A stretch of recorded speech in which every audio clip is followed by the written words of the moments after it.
Maybe my intro music's getting a little too mellow.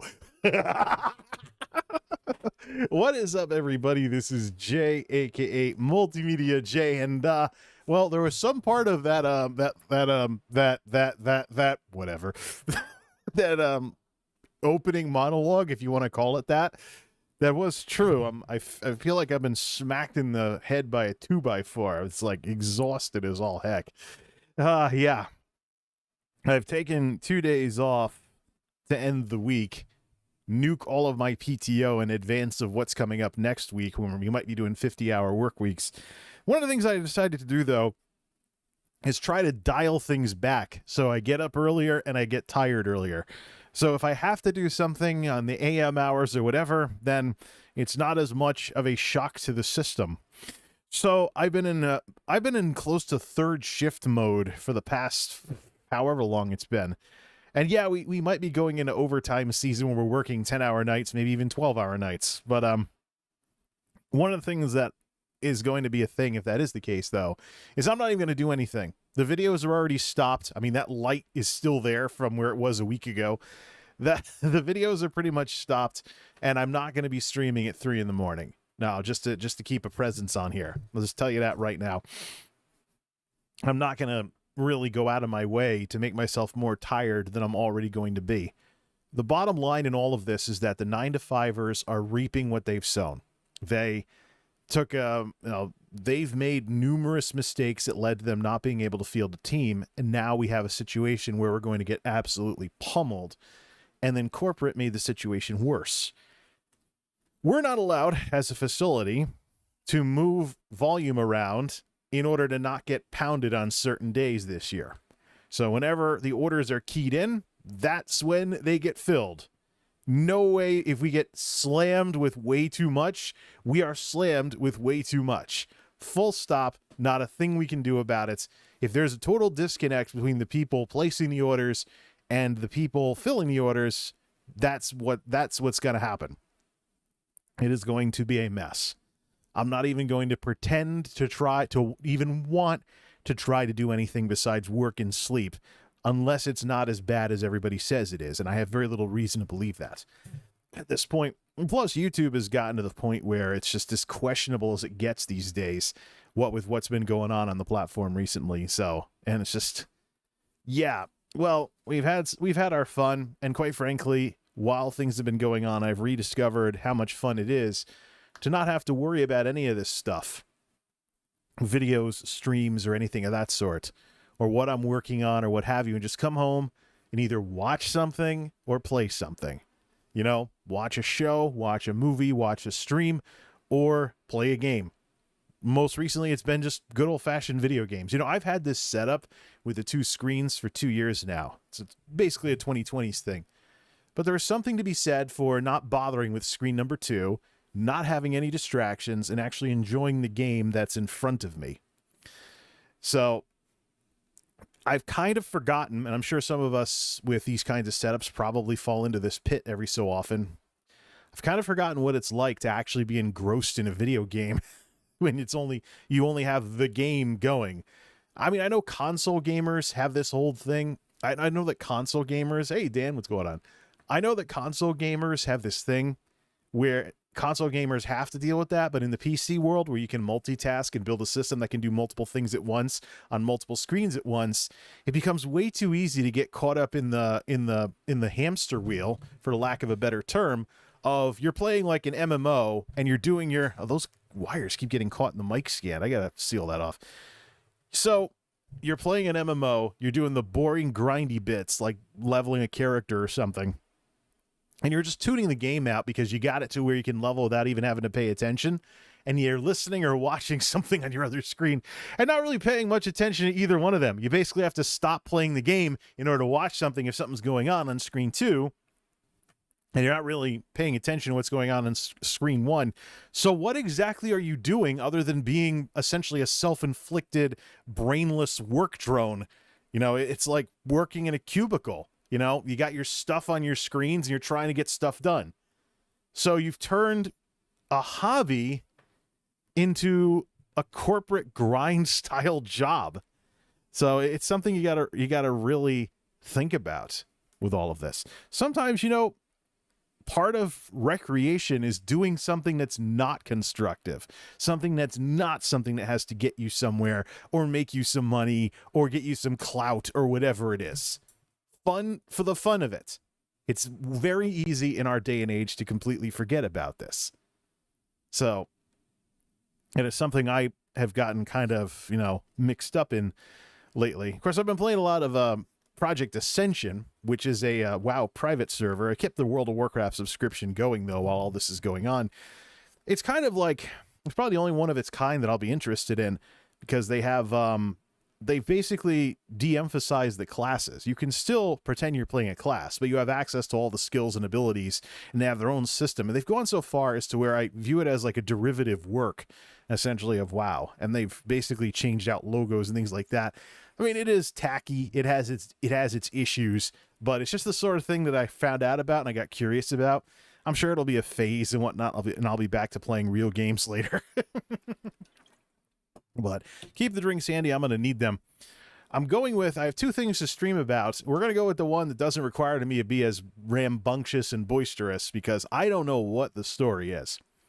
Why is it that when I chew Trident gum, it dries out my mouth? This is peppermint, the original flavor. I don't know why. Maybe it's because as you chew gum, it creates saliva and stuff, and eventually, I don't know, you run out. I don't know. Or whatever it is. I don't know. Maybe it's the sugar alcohols or something. Maybe it's similar to having too much regular sugar. I don't know. But anyways, I'm tired, exhausted. It's getting hot in here because I didn't think I'd need the air conditioner, but the temperature and humidity would say otherwise. And I want to sleep better tonight, so I'm gonna have to put the air conditioner back in anyways. It's not hot enough yet to use the full-time air conditioner over there, so I'm using the secondary one in the kitchen as needed and just taking it out when it cools off. It hasn't yet been hot enough yet to really justify leaving that thing in for weeks at a time, which is what it's usually good for. Either way, we're going to go with the topic that I want to talk about that folks might not be as interested in unless they've been following my discussions of the numbers related to the pandemic. What is our title again? I'm so out of it, I'm kind of forgetting my own Jay's Pandemi-Rants, the summer of the stealth BAs. Not to be confused with the Bachelor of Arts. I'm talking about BA4 and BA5 have attained enough critical mass in the United States to show up under genomic surveillance. So BA4 and 5, they were two variants that were going around South Africa. They've popped up in the United States. They're gaining ground in parts of the country that didn't get as much BA2121, aka BA2121, the homegrown variant that popped up out of New York. But I looked at, every so often I look at the last Pandemi-Rant I did, the last one I did was in April, and I'm like, wow, look at how things have changed. I suppose I don't want to do these anymore, but things keep changing, and there continues to be new chapters to the story. So I've been thinking a lot about what's been going on recently, especially with the 9-to-5ers and everything. It's gotten to the point where I basically have an environment of intimidation because I actually still take the pandemic seriously. Sometimes I'm the only one in the building wearing a mask. It's like everyone else is taking theirs off. They don't care. They're pretending it's over, even as people continue getting booted out in quarantine. And at its worst, we lost like half of a team on day shift because they all got this thing. They all got like BA2121 at the same time. So it's insane. It's lunacy. Like, oh, I'm sick of this problem that's been around for 2 years, so I'm going to start ignoring it. Thank goodness this attitude wasn't around during World War II. It's like, spoiled Americans, people. Yeah, I hate to break it to people who've grown up in their little privileged bubbles, but bad things exist in this world. And bad things and exist in this world. Bad people exist in this world. And all of this bad stuff is going to affect you.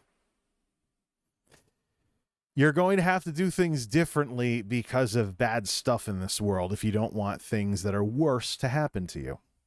That's the way it is. Life is not a fairy tale. And yet, the emotional nonsense throughout the duration of this pandemic has been nothing short of childish with some of these people out there. Some of the I don't know whether to call it lunacy, stupidity, or a little bit of both, but I'm sure it is. Where do we even begin on this nonsense? Well, we do have a browser that we can hook up. Let me minimize live control room. Let's hook up our browser here. So, summer of the stealth BAs. I talked about the BA variants, of course. BA2, BA2121 are still around. You have BA4, BA5, and they're going to pop up in places that keep the drinks ready. Double chug if necessary. They're going to pop up in places you least expect them to. I really hate to say this, but the old 2 rules of the pandemic now apply more now than they ever have before. You don't know who has this thing, rule number 1. And you don't know what this thing is going to do to you if you get it, rule number 2. The way you can address rule number 2 is to stay current on your shots. But as you've seen from the demand for vaccines and boosters, as we've seen, people have been suckered into not staying current. And then we wonder why we have situations like in Connecticut where the majority of the COVID hospitalizations are fully vaccinated people. Keep in mind, the definition of fully vaccinated is still that you completed your primary series. It says absolutely nothing as to the when, and it says absolutely nothing as to the booster status of what you're at. Let's begin with our little friend, the green map, as some people sardonically and cynically call it. Let's begin with the green map. Whoops, that's way too small. There we go. Let's begin with the old green map. This is community levels. We talked about how the CDC moved the goalposts. Well, they moved the goalposts only for things to start lighting up again. Turns out when you tell people when you essentially support the spreading of disinformation that the pandemic is over, and people start taking their masks off, and people start pretending everything's all done, even as people keep getting sick, things get worse. And so I noticed last time that community transmission still had quite a bit of yellow in it. That's no longer the case. But first, let's look at the green map, as it's called. Not so green. You're seeing yellow and orange in various places, depending on who has what variants and what hospital capacity is left. But even after moving the goalposts, things started getting worse. Last go around, I talked about how when we have these kinds of systems that are based on hospitalization, the problem you're going to run into is that your local community or whatever, county or whatever, is not going to say there's a COVID problem until the hospitals are threatened. By the time it took Connecticut to start lighting up, people were already getting sick in my local area. So this goes down to ground level in terms of seeing the results of it. By the time Connecticut was lighting up, it was too late for some people who got sick and had to get kicked out of work on quarantine to do anything about it. And then there's the lunacy of people who admit, I didn't get the booster. I didn't stay current on my shots, essentially. They didn't stay current. They get their asses kicked by the virus. Fortunately, they don't end up at hospital. They don't end up in the hospital. I was hearing stories about fatigue, no energy, no sense of taste or smell, 103-degree fever, felt awful for like a week straight, could barely even do anything. And I'm like, then, oh yeah, I didn't get my booster. Like, okay. Well, the last time I had my shots was like a long time ago. Yeah, so plenty of time for, people. We know that that immunity wanes from these things. The science has been getting defined throughout all of this. When we got our first and second shots, we didn't know how long they would stick around. They would stay potent until we needed a booster. That question has been answered. I would dare say that the second booster question has been answered for people under 50 now.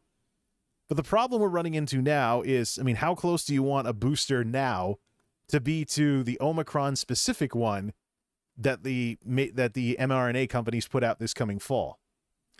We've had so many Omicron spin-offs that at this point it just seems like common sense that there should be that any updated vaccine that's out there should basically have some kind of way of targeting Omicron.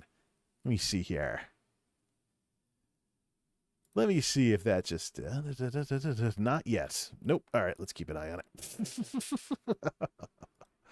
So, how close do you want the boosters to be? It's just, that's the stupid part. Of course, if you got it like months and months ago, the guidance right now is that if you feel like you need a second booster, can get one, to get one, even if it, you might be looking at something else in the fall, because the time period between your first booster and the first booster and the new generation of vaccine is going to be long enough that you might be at risk during the summer or closer to when the thing comes out. The other thing I was thinking of too, when I was talking to the doctor about whether or not I should have a second booster because of risk factors and stuff, if not my age. The other reason I was talking to him about all of this is that when the vaccine first came out, it was a scramble and everything wound up getting rationed. So the most vulnerable got it first. General availability didn't come out until later. So what's to say that when the FDA approves whatever the next generation of everything is, that it might take a while to make the rounds to where everybody can get it? Especially when funding in Congress is currently being argued about. Because the same people that have prolonged the pandemic by downplaying, deadpanning, and pretending that COVID's not a thing are still causing problems in the government. And historically, the United States' left versus right is a pendulum. The party in the White House watches the Congress go in the other direction during their term. Very rarely does that not happen. So historical precedent is that we are running a very big risk in the land of the free and the home of the brave of having people who hate science, who hate everything we've done to try and mitigate this thing, calling the shots in our federal government, more so than they are now, and sabotaging things more than they are now, in the name of containment and fighting this thing has been made into a liberal thing. So if you're conservative, you hate it because it's the other guy. The kind of childish, almost like sibling rivalry rubbish behavior that you would expect from children. Wah, my brother, you like my brother better than you like me. Wah, so I want to be different than my brother because my brother was spoiled. Or something like that. I'm an only child, so I can't be really talking about this kind of stuff. Now, can I? So, the CDC and the other folks move the goalposts. The green map is released, and we get this. Things are still lighting up. Things still get worse. Yes, indeed. So it makes me wonder what's going to happen next spring.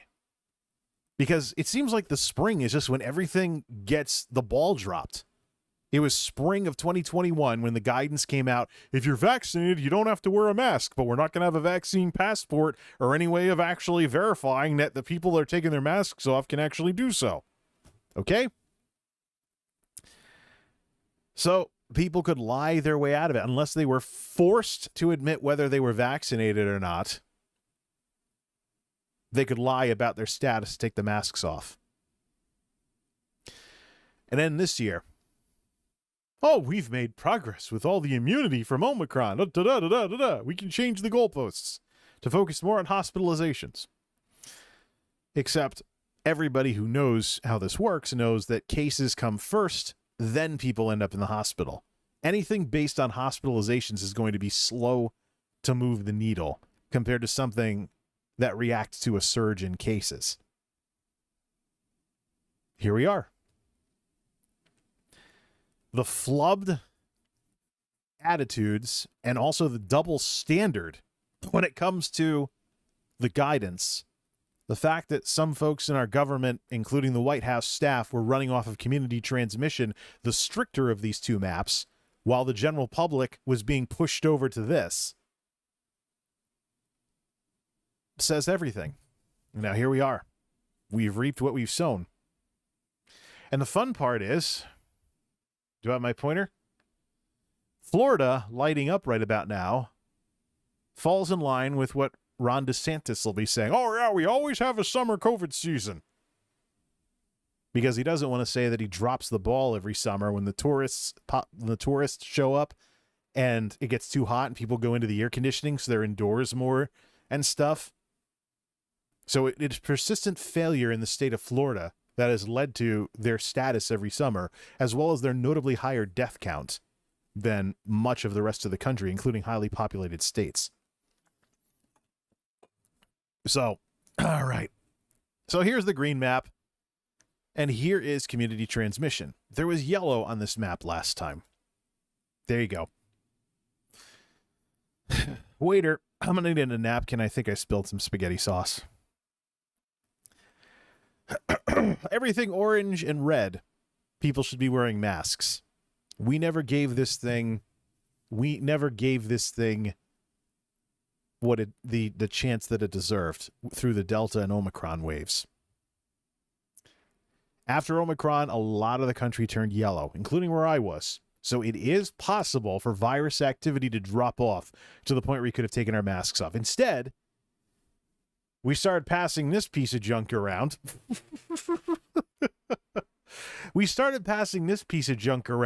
And people started taking their masks off. And then there was this whole thing, well, if it gets bad again, it's going to be a dimmer switch. Okay? Does Massachusetts have mask mandates around the greater Boston area? Because of this. When things were higher, did the mandates come back? I'm not hearing about any kind of dimmer switch activity. So yeah, not good. Anyways, back to community transmission. When and if this ever turns yellow again, I don't know if that's going to happen. I think with the waning infection immunity, people not wanting to stay current on shots and all kinds of other things, we're just going to keep on keeping on, seeing things keep going around, people keep getting reinfected, all kinds of crap like that. And I wonder about some of these blues. Some of these blues that are going on out. Either it's areas where people don't hardly live, or maybe there's a data issue. I know in Kansas there was some data issues earlier where some folks were trying to switch over to a weekly reporting system. But there you go, community transmission. This lit up long before this lit up. And this is why I'm saying stealth BAs. Stealth BAs. BA1 was Omicron. That's pretty much gone at this point. It's BA2, BA2121, BA4, BA5. And the last thing we have is genomic surveillance and stuff. Now let's move on to our old friend COVID Act Now, which I jokingly refer to nowadays as COVID Act Nerfed, because they changed everything based on the infamous green map. Yeah, we're doing everything based on community levels now. Yeah. Still some useful numbers there, but it doesn't serve the same purpose for me as community transmission. It doesn't show me anything that lights up whenever there's too much virus going around. But even their community risk levels, which are, of course, based on community levels, even their community risk level map is lighting up. And of course, they peppered everything with disclaimers. People who need extra caution can still refer to our older transmission metrics. And there's disclaimers all over the place. Here's the county map. Not that different from the green map, of course. I didn't know that they were keeping their own about community risk levels. They've got explanations. They have other stuff. And it's just out of touch. Let's go to Connecticut.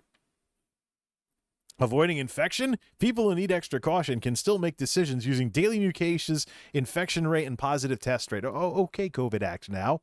But if I back out, why can't you just have something similar to community transmission on the front page instead of making people dig for the information, or keep an old link around? Not this one. Close this one. We're done with it. Or keep an old link around, because this tells me more than this ever will. Because this is thrown off by the hospital status, I can't really know when something's flaring up in my area. Of course, so much crap has been going around, I can't even tell if anything's flaring up either. But then again, if I'm always wearing masks and I'm always on high alert because of this stuff, this we see right here, then that's kind of a moot point at this point. But there's something very specific to Connecticut that is very disturbing. And if it shows up anywhere else in the country, that making sure people know what to do is the reason why we're having this discussion. Let's go to Connecticut. Connecticut, on the tail end, supposedly, of the BA.2.121 wave. But if we go over to if we go over to genomic surveillance, the greens, what? Why did it reload on me? Must be an auto-updating thing. The green pie slices on this map is BA4 and 5. The darker green is BA5. BA5 is basically gaining ground the most in areas with the least BA.2.121. So I'm curious what the effects of having much of one is going to be on the other. Or too much of one, I should say. So the Northeast with more BA.2.121, what's that, or 2.12.1? What's that going to mean for BA4 and 5? Is BA4 and 5 only going to be able to thrive in areas that didn't have a lot of BA.2.121? That might indicate, of course, reinfection risks and what it means for immunity from a previous infection. But Connecticut has the most disturbing numbers as far as I'm concerned, even though they look okay. Tapering off in cases per 100,000 residents. Even hospitalization, admissions with COVID is starting to drop down, but hospitalizations are always the lagging indicator here. And patients as a percentage of patients in the hospital that have COVID versus all beds continuing to drop as well a little bit. But the thing that bothers me, first, the disclaimers. COVID Act now reacted to the backlash by putting up these kinds of things that, look, we just want something that lights up really quickly when a new variant surfaces somewhere. But that might be something I have to question now. Here's Connecticut cases per 100K. Start out initial. This was the initial wave until we locked the state down. Here is UK Alpha. The vaccine comes out in 2021, goes to high-risk groups, first responders, and other folks first. General availability is by April. So the vaccine going to the highest, the most vulnerable first, kills off UK Alpha's wave. And then the rollout, things take effect, etc. General availability is around here.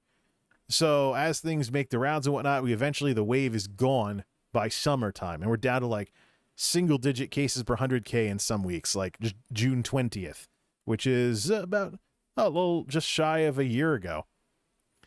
We don't have a Delta surge because Connecticut had a very high vaccine uptake, as well as widespread coverage. This is kind of a historical thing nowadays, but this is better than New York, and I would dare say Massachusetts. So high adoption of the vaccine and high adoption of the vaccine and even coverage. So what happened? We've learned that you need boosters. So great summer. Here's your evidence of the vaccine working. Delta shows up worse than UK Alpha, and whatever's still going around up here ravages the southern states and less vaccinated states. Connecticut just has a murmur. It doesn't approach the level of activity of UK Alpha before the vaccine. Booster shots now become recommended in December-ish, right as Omicron is taking off. So 2-week ramp-up period. For anybody who blew off the booster, it was not fun if you got this thing. This is Omicron BA1 right here. Omicron is a flash in the pan, goes all over the place, and then crash.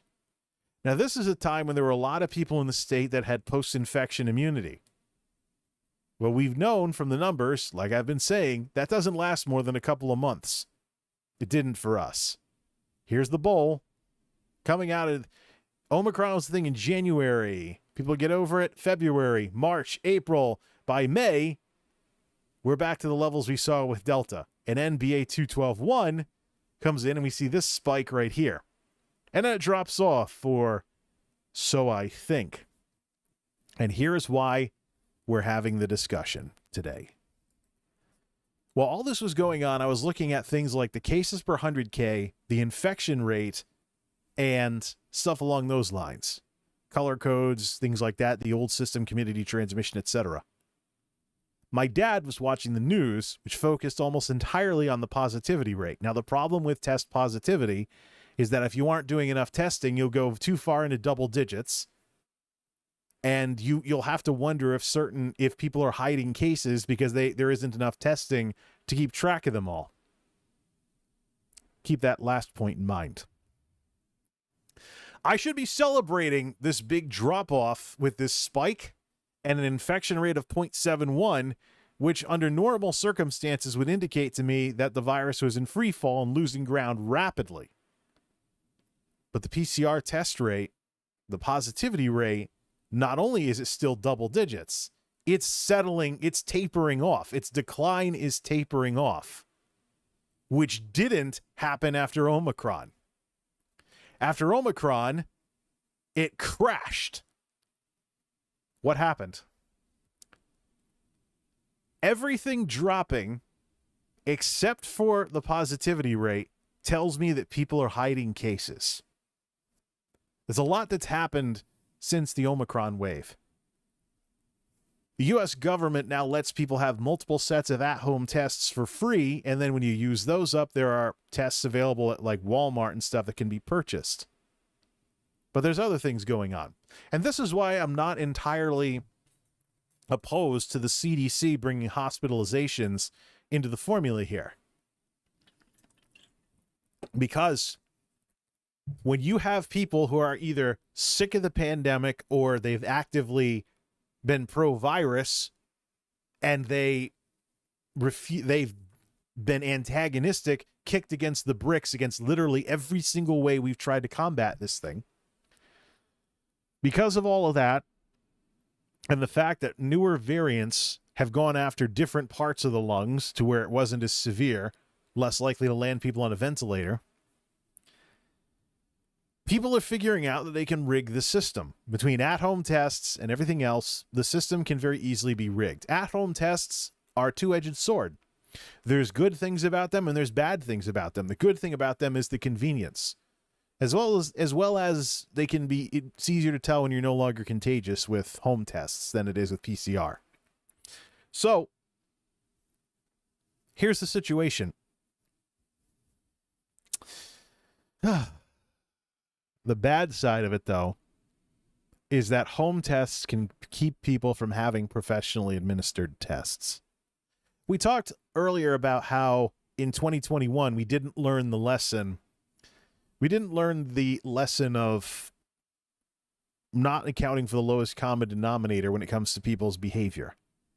Oh, yeah, you can take your masks off if you're vaccinated. So people that hate all this just lie. And maybe they weren't wearing masks and they're with it without being vaccinated, and nobody would ever call them on it. They couldn't. There was no way to really enforce that. President Biden's folks themselves said it was the honor code, which when you have half the country hating literally everything you're doing because you're the one doing it, that's not a good thing to be saying. Now we fast forward to today. Seriously now. We fast forward to today. If you don't end up in the hospital and you can use rapid tests to determine whether you have this thing or not, because the rapid tests are not professionally administered, if you're home sick and you feel better but you might still be contagious, you can fabricate a negative test pretty easily by not doing the test right. And so when you call HR and your employer and you say, I'm all clear, look, I tested negative. Some companies are smart enough to require PCR tests or something professionally administered before you're cleared to return to work. Others only recommend it. This leaves the door open for people to come in when they're contagious. But I'm more concerned about that with people who use a home test, find out they're positive, but their symptoms aren't too bad, so they try to keep working because they know that the lost wages or the reduced wages when they're out on leave or whatever because of this is going to be quite substantial in an environment where gas is $5 a gallon, diesel is $6 a gallon, and inflation is at 40-year highs. Everything is more expensive right now. In some consumer products, disgustingly so. So, and yet, the thing I hear from management types is, well, people are abusing the system. They're pretending they have COVID so they can just not work whenever they want to. Who would do that? Standard quarantine is 5 days right now. Who would sacrifice a paycheck when everything is grotesquely more expensive in this kind of environment? I mean, did these folks think through their own, ways of cynically, making fun of the people that they depend on in order to get the job done? Because that's what hired help is. You hire people because you can't do everything yourself. You hire people because you can't do it all on your own. So, you get it. You think it's nothing big. You think it's just a cold, whatever. What's stopping you from lying to someone about having COVID?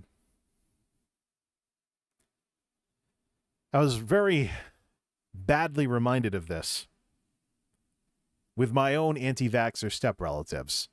My youngest step cousin, 16 years old, was turning 16 actually. Supposed to have a nice big birthday party, sent home from school, tested positive for COVID. Guess he had to have a test done. But I'm wondering how many people with mild symptoms that don't want to lose any paychecks are just going to try and tough it out, suppress the symptoms with Tylenol or something, or cold medicine or something along those, daytime cold medicine or something, and work sick because nobody will force them to get tested. So there are some companies that will actually, that's why companies do things based off of symptoms, suspicious symptoms, and not necessarily whether you have it or not. So what that it does is it introduces a system where it's not whether or not you have COVID that matters, it's whether you have literally anything that looks like it. If you have anything that looks like COVID, you have to go quarantine. It's the only real way to do things to avoid some of the nonsense that I suspected that we would have. That's the only real way that companies can even function without having problems like that. Maybe. But he brought it home from school. And his mother is my stepsister, who threatened to run somebody off the property with her pellet gun if they tried to talk to her about getting vaccinated. Who knows, maybe she had Omicron, I don't know. There was a situation a couple of months ago where they all had symptoms and stuff, but they denied that it was COVID. And I'm thinking, what's stopping someone from doing that? If somebody's malicious, they think it's just a cold, they think it's a political thing, they think it's pandemic or whatever. What is stopping someone from trying to work sick? What is stopping someone from just suppressing the symptoms? It's just allergies. Right now we've had more pollen than many other springs before. There could be people that have COVID that, it's just my allergies are really bad. And I'm appalled that I try having these what-if discussions with people and they just pretend that it can't happen. That everybody is perfect little angels in this world. False, by the way. That nobody facing $5 gallon gas, $6 gallon diesel, higher prices at the grocery store, higher rents, higher everything, is really going to want to lose serious wages quarantining if they can avoid it. No. I think this year more than ever, we're going to see people who are at least smart enough to figure this out try to work sick until they're busted in some way.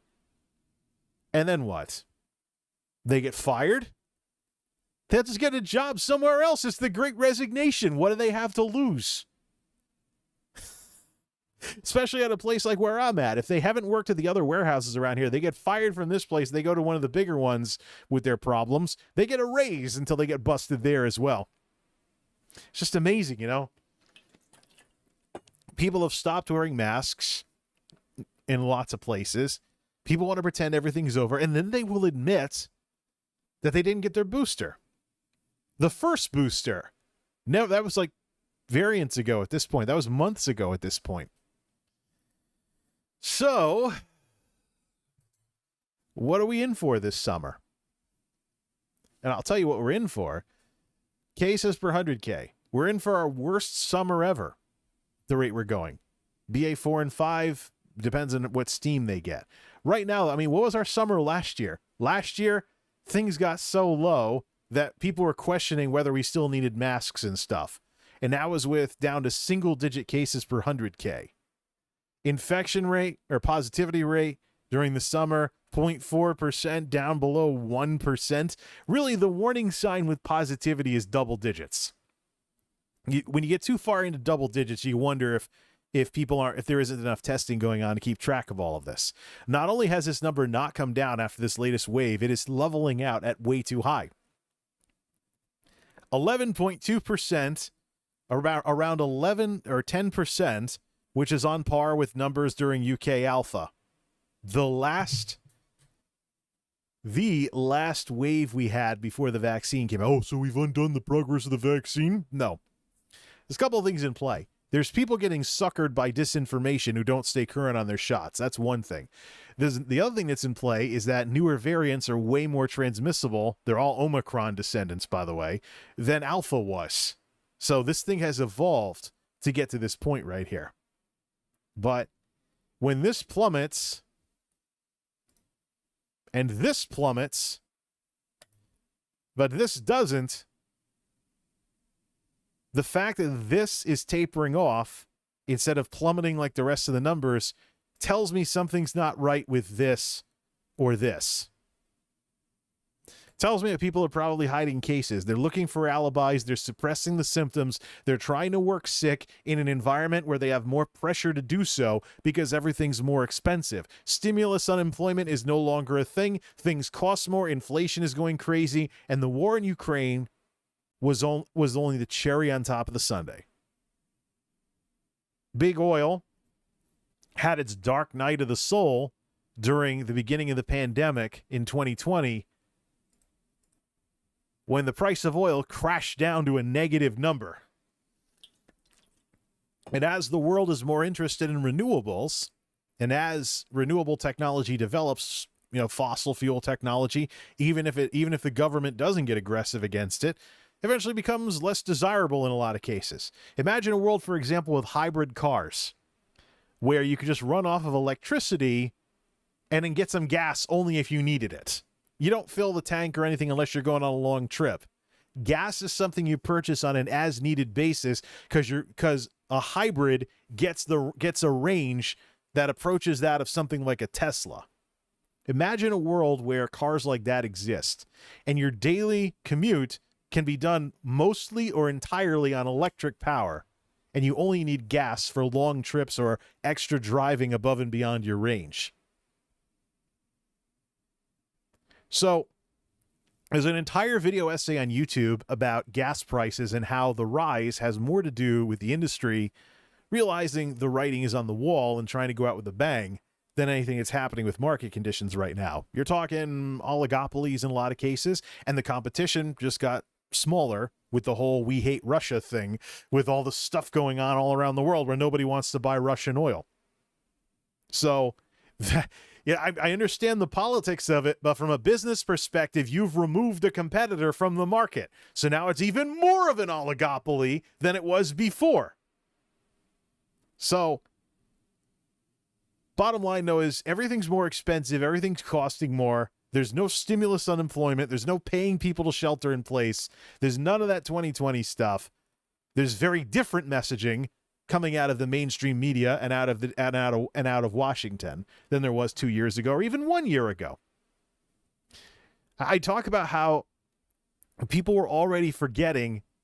People were already acting like 2020 never existed. Now we're going to see them act like 2021 never existed. It's going to get nuts.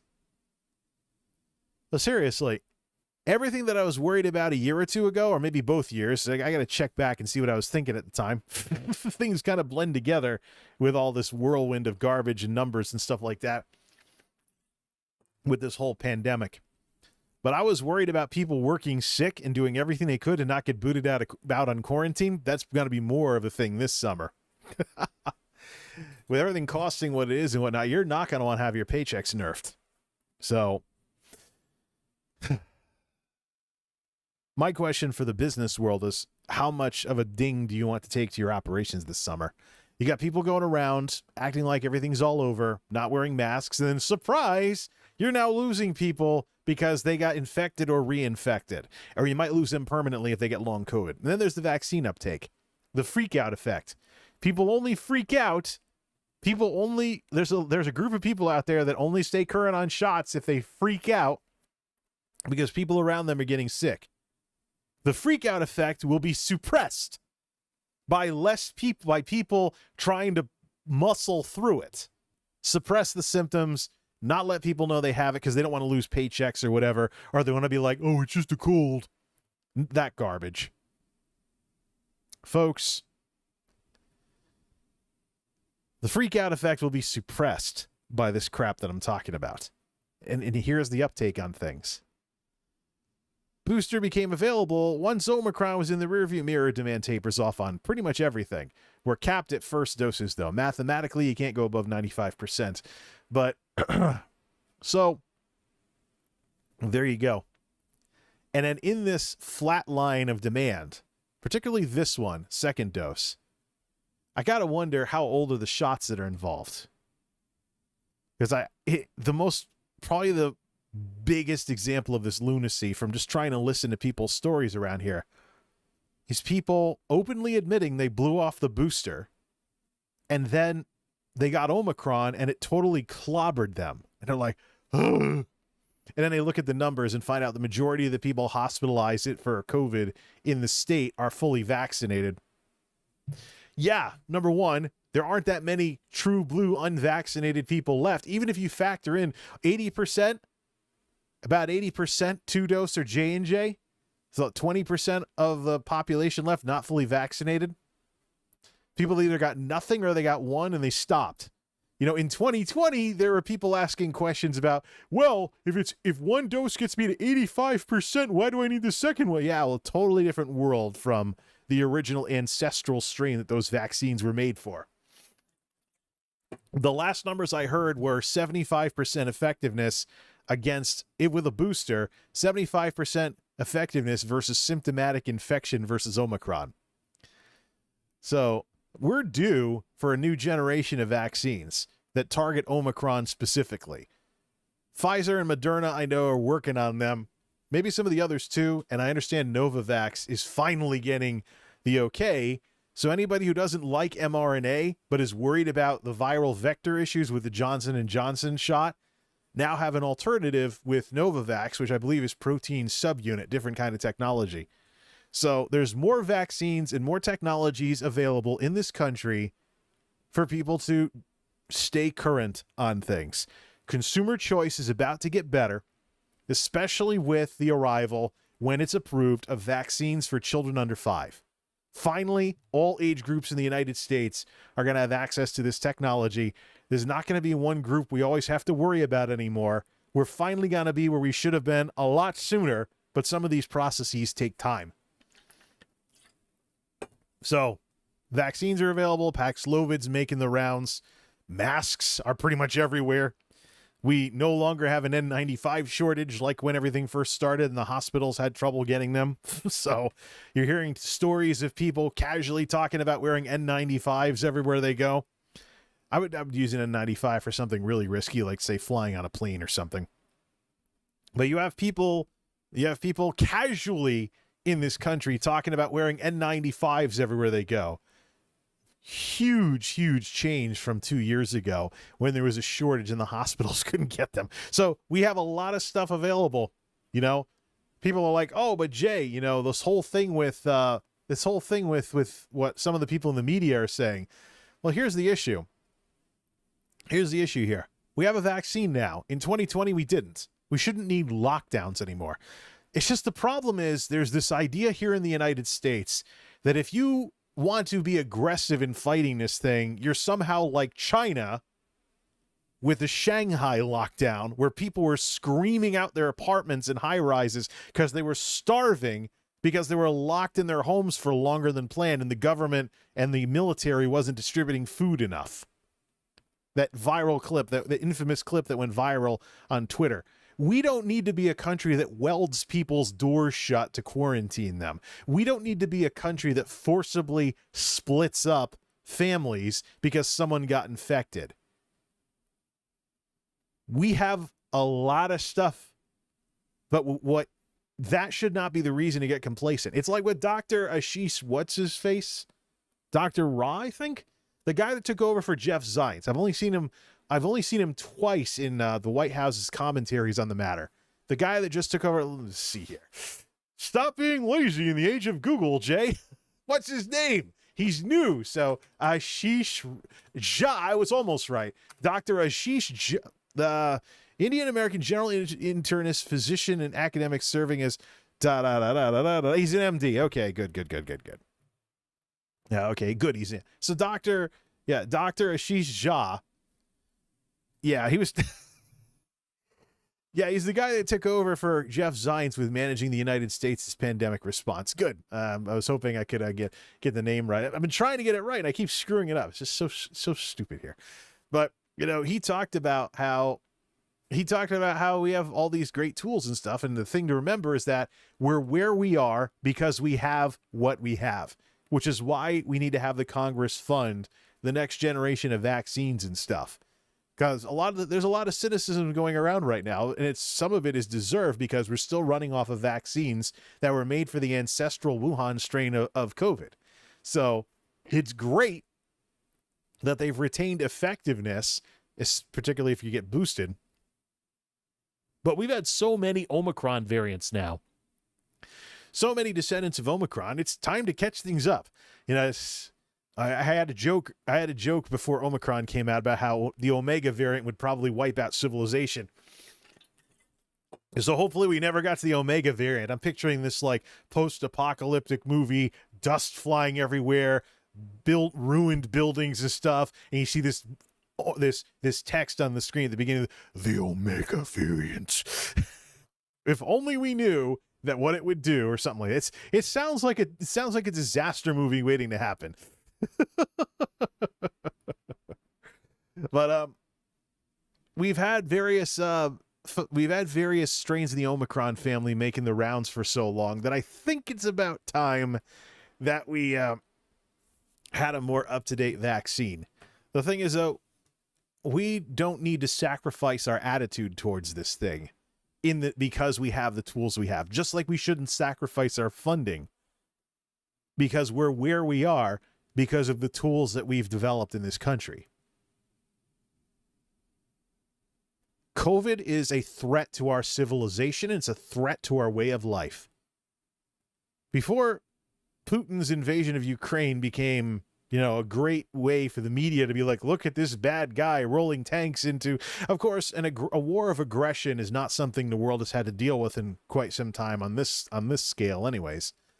But before that mess stole the show in terms of the media being like, oh no, we were hearing stories of disrupted supply chains, factories having to shut down, and all kinds of other things that hurt the production and shipment of goods, all because of COVID. It's gotten to the point where I refer to this as the rise in prices as COVIDflation, because the supply chain hiccups that lead to the inflation equation of too much money chasing too few goods have happened because of the virus long before they've happened because of the war. Yeah, we have wartime stuff going on right now, kind of like in World War II when things were rationed and other stuff, not as big as in World War II. But all that stuff aside, we had things that would have influenced prices and raised the prices of things before any of that happened in February. And as long as we continue to let this thing do its thing and not take an aggressive stance on it, it will continue disrupting supply chains in less vaccinated parts of the world, supporting the whole inflation thing. It would take an economic crash in order for the inflation to stop. Do we really want that? Of course we don't. We already have generations that know what it's like to have a long recession ruin years of your life and perhaps careers as well, when nobody will take you seriously when you're trying to get hired because of what you would have otherwise been doing before the crash. because of what you had to do to get yourself through the crash. I'm in the unenviable situation where I have IT people from the 9-to-5ers that won't even let me be IT people anymore because of this.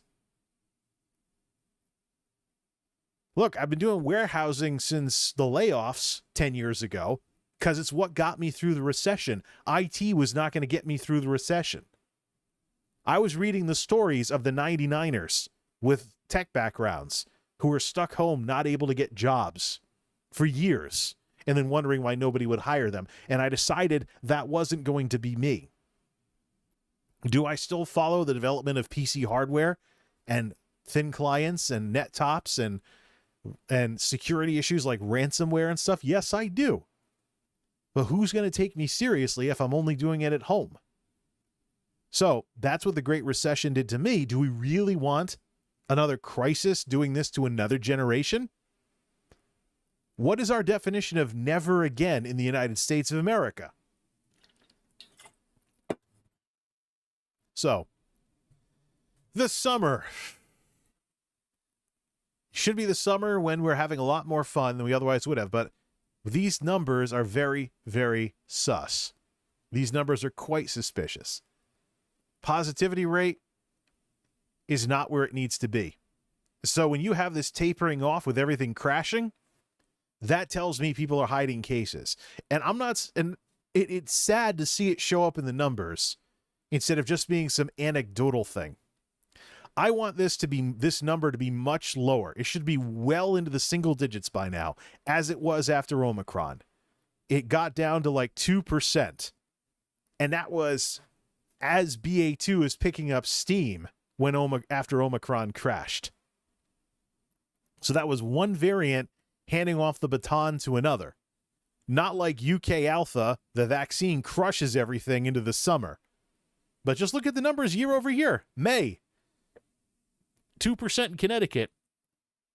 This year, 8%, heading towards a peak of 13.5%. And it's not dropping. It's staying up there. And the levels it's at is similar to levels we've had in a previous wave, but we're not going to consider UK Alpha like a wave anymore because of how big Omicron was. Or should I say this? This is a wave. This is a wave. We didn't have a wave for Delta because of the vaccine. People being more current on their shots. What more needs to be said? So with these kinds of numbers, this one is the one I'm going to focus on until it gets in line with the others. I could celebrate the end of a spike. I could celebrate a free fall infection rate, but the positivity rate needs to plummet in order to match. Until then, as far as I'm concerned, people are hiding cases, and I can't trust anybody. This is the culture that we have set ourselves up for with this green map garbage, when in reality, we should be focusing on this. Oh, but there have been parts of the world where there were high cases and low hospitalizations. Those parts of the world are often did a better job vaccinating than us. South Korea. Oh, yeah. And I suppose while we're talking international stuff, we talked about earlier about don't IRL streamers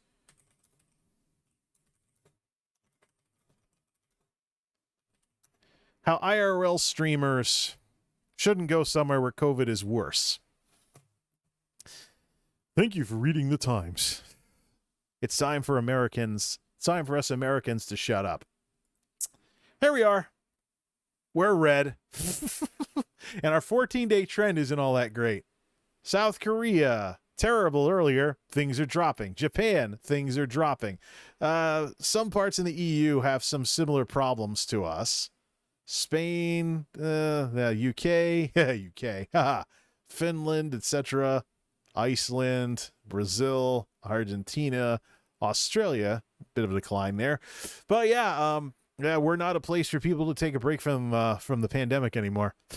Yeah, these maps are very different than they were. That's one of the reasons why I keep coming back and doing these things over and over again, because the maps change significantly enough for me to come in here and just show them. Plus, I want to update on the COVID Act Now situation. They're peppering everything with disclaimers when in reality they just need a faster updating map. Yeah. But it's Connecticut's situation I'm focusing on the most. Closest to home. Should probably check Rhode Island too. Because Rhode Island has all mediums. What do they have going on? They have a dip here. They have a massive drop in positivity. See? They're down to 7%. They peaked at 10%. Of course, we can look at significant digits as well. But 7% in the state of Rhode Island is on par with the end of a wave, with the end of UK Alpha. So hopefully we'll see Connecticut go in this direction. How about Massachusetts? Most of the masks recommended. CDC recommends masking indoors in Massachusetts due to high community risk levels. The most populated parts of Massachusetts are basically Boston's backyard. So, Boston's backyard. So, let me see what the situation is statewide. Things dropping with them, of course, too. But end of the spike, yes. Positivity, they have a similar problem. Interesting. They have a similar problem. Positivity down to 7.6%, but that's on par with stuff that happened during UK Alpha over there. So should I be jealous of Rhode Island? Well, Rhode Island's going to tourist season anyways, and people head out to the beaches and to Newport and stuff like that. So I don't know. I don't know what the deal is here. But when it comes to positivity, it should be lower than this. What this fundamentally says is that when people have to get tested, they have to go get a PCR test, they end up in the hospital, etc. We see the prevalence of we see signs that a wave is still going on that isn't showing up in these other numbers. These other numbers tell me that everything should be over.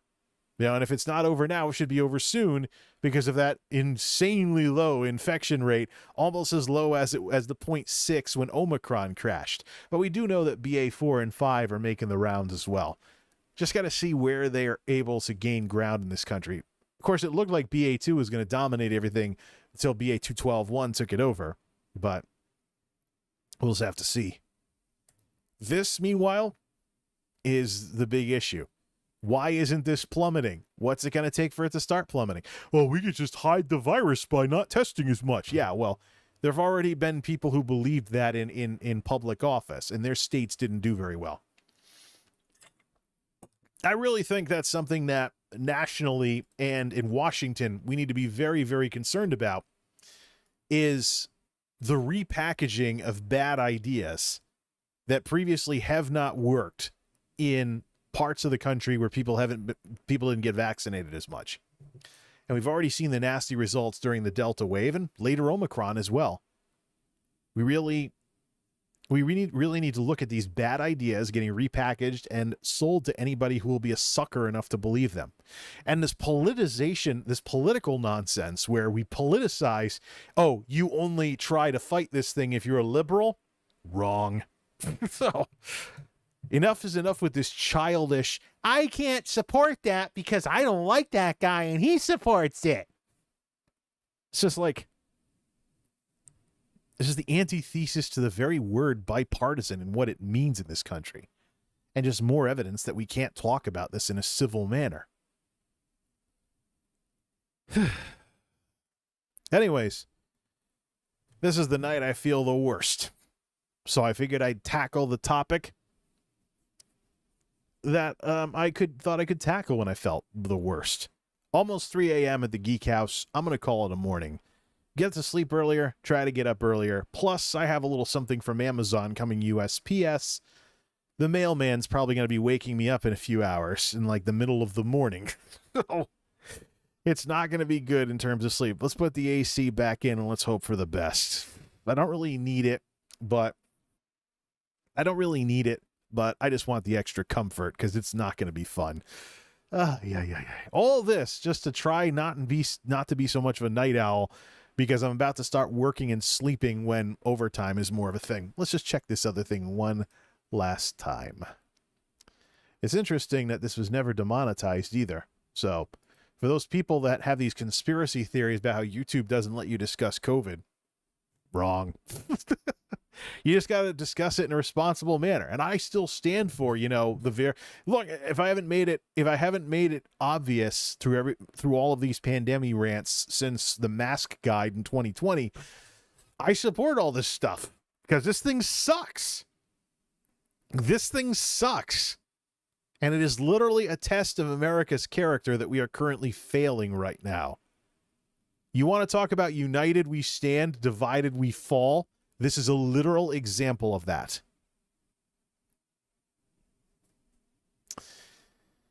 So, but it's unfortunate because just really it brought to the surface just how many crazies there are out there. People who put their feelings over, well, it's like a giant form of projection. People like me were called snowflakes or whatever. Who's the snowflake? Who's the snowflake when you would rather risk hundreds of dollars in lost wages at a $20 an hour dumb job in my area than wear a mask? It's uncomfortable. It's summer. It's hot. We did that last year and you survived. Get over it. How much money would you like to lose? How would you like to permanently lose your ability to work because of long COVID? What risks are you willing to take? And then this is the cautionary tale that doctors talk about when they actually can talk about this stuff without getting mobbed by people. No, you're wrong. You went to school for 8 years plus residency, but I Googled a few things and I know more than you. That's the attitude. They just don't say it that way. But the cautionary tale that doctors are talking about when I look at this stuff on social media is this. You're perfectly healthy, you get COVID. COVID has a cardiovascular element to it. So the virus leaves you with cardiovascular issues. You now have a pre-existing condition, you get reinfected, you get hospitalized or die. Oh, but they had an underlying health condition. Where did it come from? Why is it that I have to be that extremist who wants to lock down the country? Wrong, wrong, wrong. And I don't want the country to get locked down either. Why do I have to be smeared as such? Because I remember in 2020 when this thing was causing people in their 30s to have strokes in Massachusetts.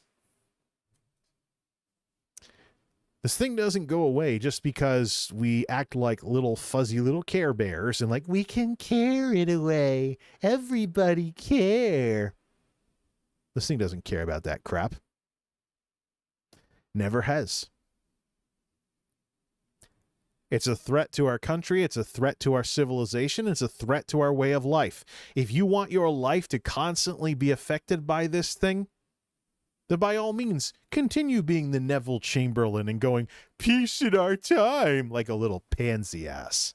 Or you can go the Winston Churchill route. Who's going to have the guts to do that, though? Why does China have to run away with all the fame for this stuff? Look, we're different than China. That doesn't necessarily mean that if we support human civilization and markets by wanting to fight this thing so it stops disrupting us so much, that we suddenly want to weld people's doors shut, split children away from their parents because they were infected or whatever, or have people in our largest cities screaming at the top of their lungs out of high-rise windows because they're starving to death. There's something in the middle between extreme lockdowns and let it rip. In case anybody forgot. This clock's a little fast, so I'm going to stop the stream at 2:59. Time to get some sleep. I'm getting tired sooner than before. Probably shouldn't have even done this discussion. Let's put the AC back in the window. Let's call it a morning. So yeah. Stay current on your shots, vaccines.gov. Keep an eye on the development of the Omicron specific one, and make sure that you let your politicians know that if they want you voting for them, they will not hold up the funding for continued mitigation, even as these new stealth BAs make the rounds in this country this summer. Where are we at because we have the tools that we have? I'm actually going to put a link to the latest discussion on the White House's channel in the description, in addition to the usual links. Keep an eye on that. for a little bit after the stream. All right, the clock in front of me says 3. The clock on the computer says 2:59. I'm calling it a morning. It's getting too hot and stuffy in here. Put the AC back in the window and relax.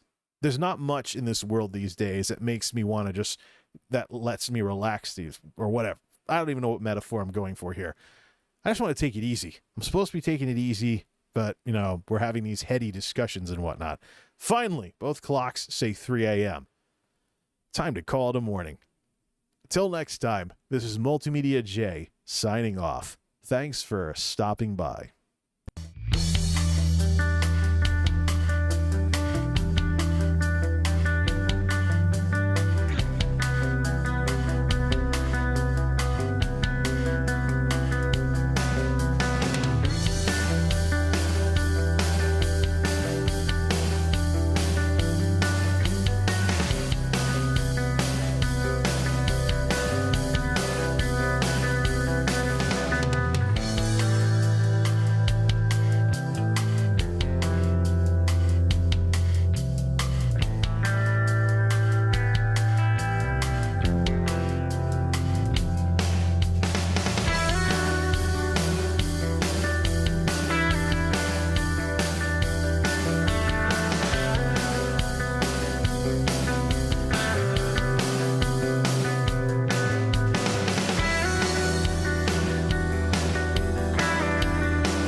Seeing who's still paying attention. That's what it used to sound like when your CDs got scratches in them back in the 90s. Good night, everyone.